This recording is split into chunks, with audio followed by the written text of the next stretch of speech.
Do you ever wake up, look down at your gut and think to yourself, why does it jiggle? Simon woke up that way most mornings.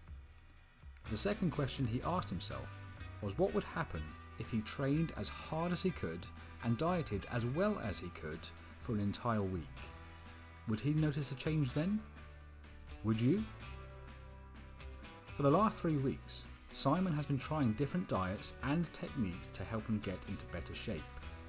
He started off eating just beef, did a week of walking and a week of working on his headspace and lost a decent amount of weight. His starting weight this week is 83.8 kilos. His body fat is 19% and his waist measures in at 40.5 inches. So let's see what difference a week makes. It was day 1 and Simon was fired up. He did all the right things. He woke up and trained with intensity. Arms, of course. He ate a high protein, low calorie diet of tuna and steak. He trained abs in the afternoon and managed to walk 10,000 steps before going to bed that day feeling pleased with his efforts. You might suspect the rest of his week went along in a similar way, but let's look at day 2.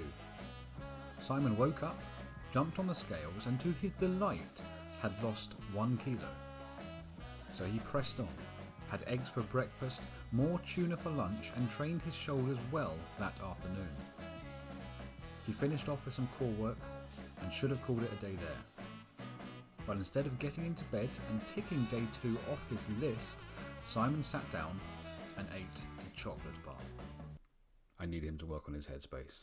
As for day 3, Simon woke up and jumped on the scales and lost 100 grams. He felt slightly underwhelmed, but decided he would make more effort and chose to go to the gym to train legs. He trained them well, and without a doubt he pushed himself. He had a good steak dinner, but again, later that evening, was at the Chockies. It's emotional eating is what it is. He needs to do something about it. Day 4, and he'd lost a further 100 grams. It was chest day, so Simon did press-ups and planks. He ate another big steak meal and had his chocolate. The problem here is not that he's having chocolate, he's still in a deficit. It's that he told himself that week would be perfect and then he failed immediately on day 2. Day 5 was back and chocolate. Day 6 was way too many chocolates, and on day 7 he faced the music. As Simon approached the scales, he could feel his knees tremble. His perfect week had not gone so well. Why is he smiling? Get in the kitchen and take your top off, big boy. Let's see you side by side.